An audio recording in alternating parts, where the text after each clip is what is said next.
Hi,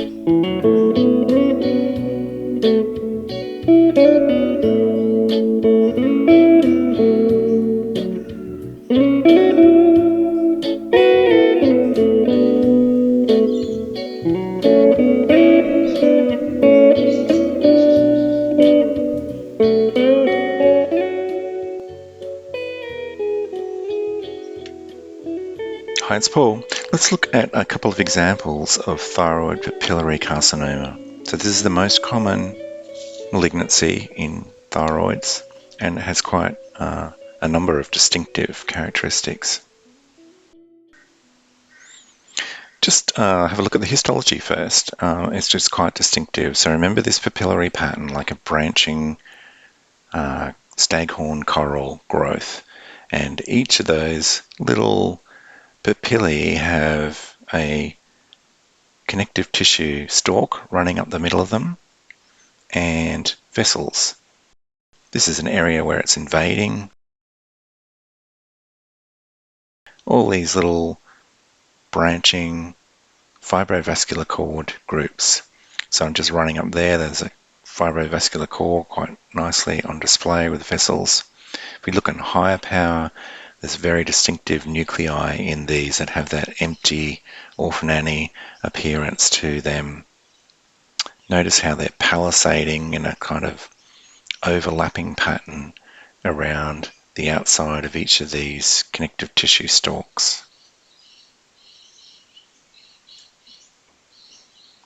And each of those is branching. This is an area of thick colloid there, that material. And then the papillae below it, you can see, and in fact a few of them, you can see blood vessels running through the supporting stalks like here. Let's look at cytology of a couple of cases, and here you can see these are usually highly cellular. So remember the breast papillary cancers I said were always highly cellular, so are these. You can see the same architecture we were looking at in the histo here with fronds of epithelial follicular cells, and then a lot of them are arranged like sheets, but notice that rounded branching appearance. And then this is a diagnostic area here with that connective tissue core that runs inside those papillae. And this is that fibrovascular core we were just looking at histologically. So remember we looked at these in breast as well. Notice how they're rounded and the nuclei are palisading around the outsides of the groups here. So fibrovascular cord papillary groups won't always be seen in papillary carcinoma of thyroid, but probably half or so cases. The other features that are very crucial are nuclear changes. So notice these nuclei have fairly pale chromatin. I'm just pointing out some grooves that are running longitudinally through the nuclei. Notice most of them have little nucleoli that are peripheral usually, so they're not central. And there's a very sort of fine sameness to them. Also here is a intranuclear cytoplasmic inclusion, that rounded area. So it shouldn't be clear, it should be the same color as the cytoplasm. Maybe some more grooves in some nuclei here.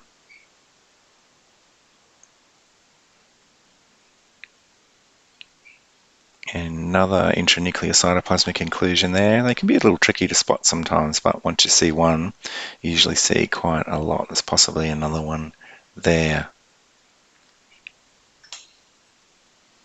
This is another one. It's got spectacular fibrovascular cord papillary arrangements. Notice that connective tissue I'm pointing out there, and then the palisading of nuclei in these branching fronds around the outside.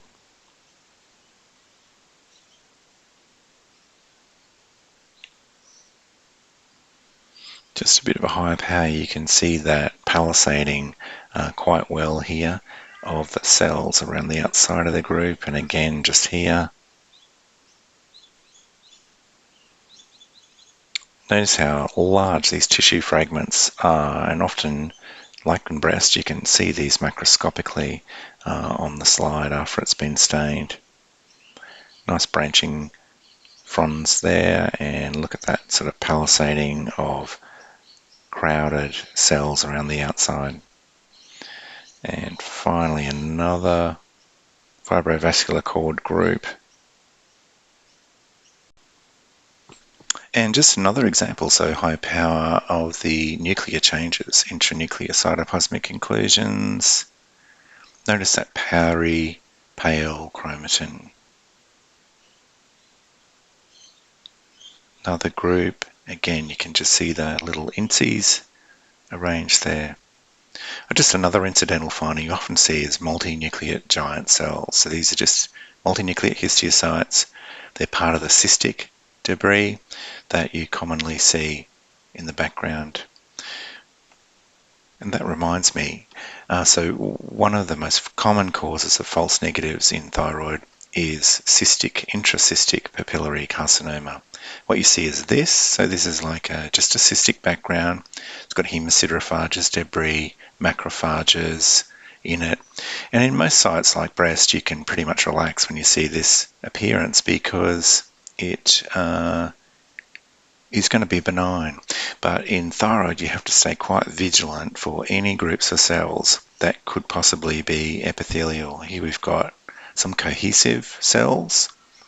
They seem to have definite cohesion, bit of nuclear variation probably there too. So it's very important to check out these groups and look for any of those nuclear changes, INCEs, grooves, some MoMA bodies. And this won't photograph well, but I think there's a couple of suspicious nuclei here that probably have INCEs in them. And in fact, the histology for this case looked like this. So we've got some normal, variably sized thyroid follicles here, full of colloid. Just tracking along here, there's a cyst, and this is the sort of attenuated epithelium lining that cyst. It's quite large, and if we track around in it, there's an area of just little focal papillary carcinoma on the edge of the wall. This material on the right is calcium, and then we've got a little papillary carcinoma here showing that typical branching form. So that's something you've got to be really alert for. So in summary, thyroid papillary carcinomas usually produce FNAs that are highly cellular. The classic arrangement is papillary fragments with fibrovascular cores that are branching and have palisading, overlapping nuclei around the outsides of the branches.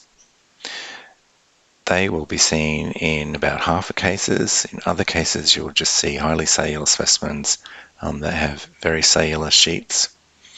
And typically, you will see nuclear changes, and these are the key things really.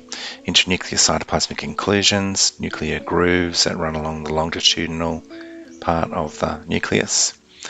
Colloid can be present and is usually present in fairly thick blobs. These are usually cystic tumours, so the background will often be full of debris and hemosiderophages and macrophages. And some MoMA bodies I didn't show you in this case, but they can be present as well.